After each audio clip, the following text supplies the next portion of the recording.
دعا میں خاص حالت پیدا کرنے کے لیے حضرت مسیح موعود علیہ السلام نے ایک رہنمائی فرمائی ہے۔ حضرت مسلم موعود کہتے ہیں کہ حضرت مسیح موعود علیہ السلام فرمایا کرتے تھے کہ اگر کوئی شخص یہ سمجھے کہ دعا کے وقت حقیقی تضرع اس میں پیدا نہیں ہوتا تو وہ مصنوعی طور پر رونے کی کوشش کرے، اور اگر وہ ایسا کرے گا تو اس کے نتیجے میں حقیقی رقت پیدا ہو جائے گی۔ پھر دعا میں کیسی حالت پیدا کرنے کی ضرورت ہے، اس کی مزید وضاحت کرتے ہوئے آپ فرماتے ہیں کہ ہماری بعض معاملات میں ناکامیاں اور دشمنوں میں اس طرح گھرے رہنا صرف اس لیے ہے کہ ہمارا ایک حصہ ایسا ہے جو دعا میں سستی کرتا ہے، اور آج بھی یہ حقیقت ہے۔ اور بہت ایسے ہیں جو دعا کرنا بھی نہیں جانتے، اور ان کو یہ بھی نہیں پتہ کہ دعا کیا ہے۔ انقلاب کی باتیں تو کرتے ہیں ہم، لیکن بہت کمزوری ہے اس میں۔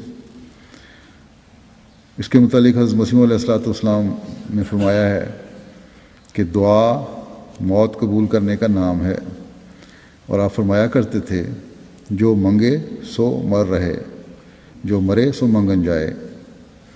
یعنی کسی سے سوال کرنا یا مانگنا ایک موت ہے، اور موت وارد کرنے کیے بغیر انسان مانگ نہیں سکتا۔ جب تک وہ اپنے اوپر ایک قسم کی موت وارد نہیں کر لیتا وہ مانگ نہیں سکتا۔ بس دعا کا یہ مطلب ہے کہ انسان اپنے اوپر ایک موت طاری کرتا ہے، کیونکہ جو شخص جانتا ہے کہ میں یہ کام کر سکتا ہوں وہ کب مدد کے لیے کسی کو آواز دیتا ہے۔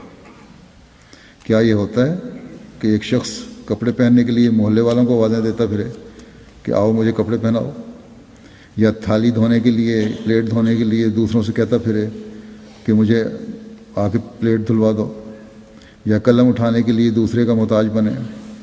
انسان دوسروں سے اس وقت مدد کی درخواست کرتا ہے جب وہ جانتا ہے کہ یہ کام میں نہیں کر سکتا، ورنہ جس کو یہ خیال ہو کہ میں خود کر سکتا ہوں وہ دوسروں سے مدد نہیں مانگا کرتا۔ وہی شخص دوسروں سے مدد مانگتا ہے جو یہ سمجھے کہ میں یہ کام نہیں کر سکتا۔ اسی طرح خدا تعالیٰ سے بھی وہی شخص مانگ سکتا ہے جو اپنے آپ کو اس کے سامنے مرا ہوا سمجھے اور اس کے آگے اپنے آپ کو بالکل بے دست و پا ظاہر کرے۔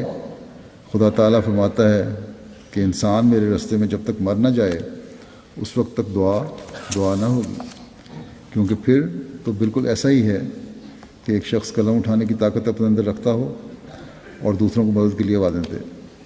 کیا اس کا ایسا کرنا ہنسی نہ ہوگا؟ جب ایک شخص جانتا ہو اس میں اتنی طاقت ہے کہ قلم اٹھا سکے تو اس کی مدد نہیں کرے گا۔ اسی طرح جو شخص یہ سمجھتا ہے کہ میں خود فلاں کام کر سکتا ہوں، وہ اگر اس کے لیے دعا کرے تو اس کی دعا دراصل دعا نہیں ہوگی۔ دعا اسی کی دعا کہلانے کی مستحق ہوگی جو اپنے اوپر ایک موت طاری کرتا ہے اور اپنے آپ کو بالکل ہیچ سمجھتا ہے۔ جو انسان یہ حالت پیدا کرے وہی خدا کے حضور کامیاب اور اسی کی دعائیں قابل قبول ہو سکتی ہیں۔ اللہ تعالیٰ ہمیں توفیق دے کہ ہم اپنے اندر اخلاق کے بھی اعلیٰ معیار قائم کریں اور عبادتوں کے بھی اعلیٰ معیار قائم کرنے والے ہوں، اور خدا تعالیٰ ہمیں مقبول دعاؤں کی بھی توفیق دے اور اس کا حق ادا کرنے والا بنائے۔